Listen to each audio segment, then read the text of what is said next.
Hey folks, I'm Gene Della Sala, president of Audioholics, and today we have Hugo Rivera, vice president of marketing. Gene. Red Alert! Red alert, dude.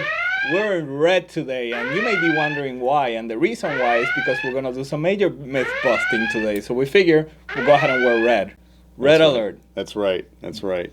So what are we covering today, Gene? I think we have a pretty interesting topic that we were discussing just a few minutes ago, and I think we should talk about it. Yeah, you know, I every now and then I like perusing the forums to see what people are writing, and our forums they're really interesting. You know, you get some really tech people that really have a good understanding because they're conditioned to have a high BS meter. Mm-hmm. Okay, they don't fall for the gimmicks like some of the other forums do.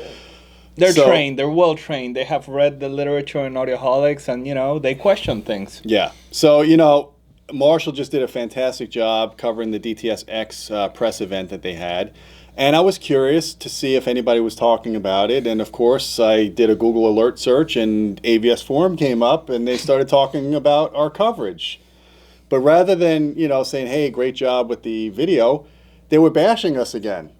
This time they're bashing us because we're too positive. Last time they were bashing us because we're too negative.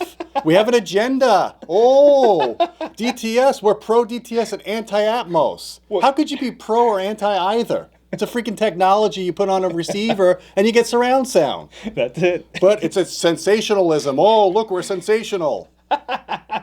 So there we go. So I look at these comments in the forum. You guys were too negative.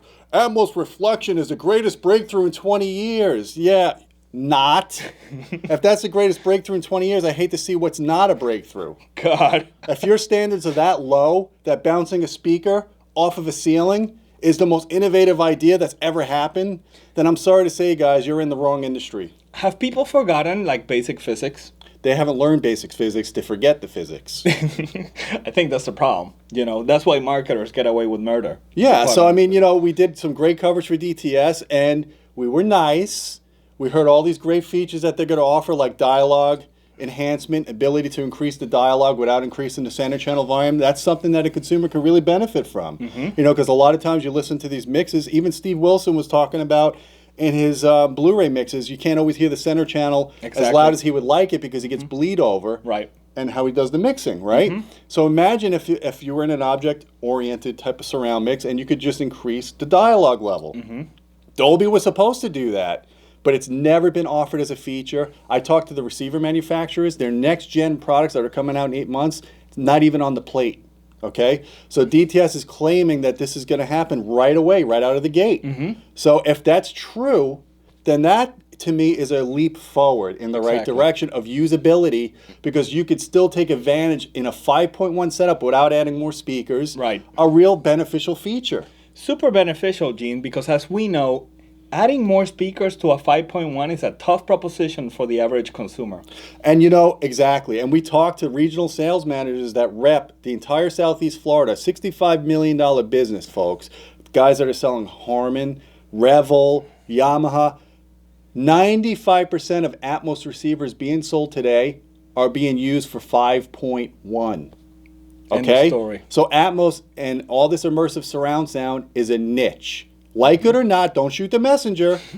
It's a niche. It is what it is. And according to the folks at Harman, like the Revel and Mark Levinson and JBL Pro Group, Atmos and immersive sound is catching on for the very upscale theaters, home theaters, okay? And none of them are bouncing sound off of the walls. Yeah, they're using discrete speakers. And that's all we've been saying all along. It's that we're not bashing a format, we're bashing a gimmick. Exactly. Okay? We're bashing someone trying to patent firing a speaker up at a ceiling and sticking an analog crossover that's pretty useless to allegedly create the elevated effect. So I guess we can say that we're anti-Atmos elevation speaker, okay? We're not anti-Atmos format. That's the key.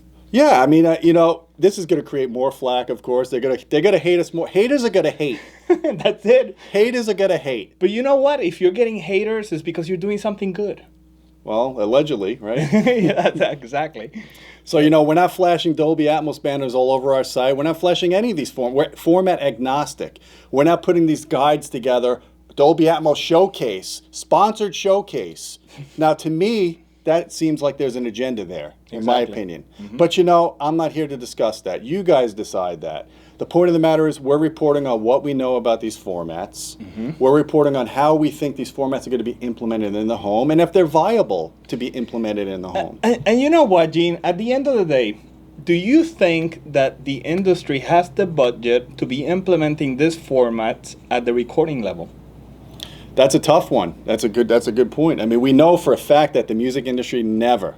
Okay, we heard that from Mr. Steve Wilson himself. He's the pioneer of multi-channel music. Okay, he's the guy that's doing the more mainstream multi-channel that people on our site are listening to. And he said, absolutely not. Nobody's going to be redoing mixes for immersive surround sound. Nobody's going to be expecting to add more speakers. You know, surround sound is driven by the cinema industry. Right. Okay, and in the consumer market, you're not going to be able to implement everything that's in the cinema. You're not going to necessarily get an IMAX type of setup Right. in your house. Right. And if you notice in the cinema, nobody's bouncing sound off of ceilings. No, They're putting discrete speakers. that's how it should And be. that's all we've been saying all along. And you know, Exactly. of course, we're going to be persecuted. We're going to be crucified. Our comments are going to be taken out of context. They're going to take one little sentence and then just extrapolate and extrapolate and extrapolate. So good. Guys, you know what? Thank you, because by you discussing us and hating us, you're keeping us relevant. Yeah, that's So it. thank you again. It's free marketing. That's it. Awesome.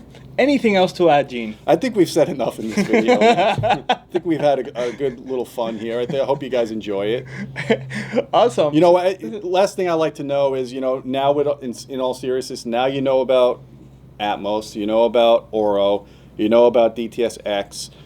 When are you guys going to take the plunge anyway? Are you guys getting a new receiver? And what format are you most likely looking to implement in your homes? You know what, Gene? And I'll add this. Me as a consumer, my thing is there going to be enough material for me to warrant that kind of upgrade?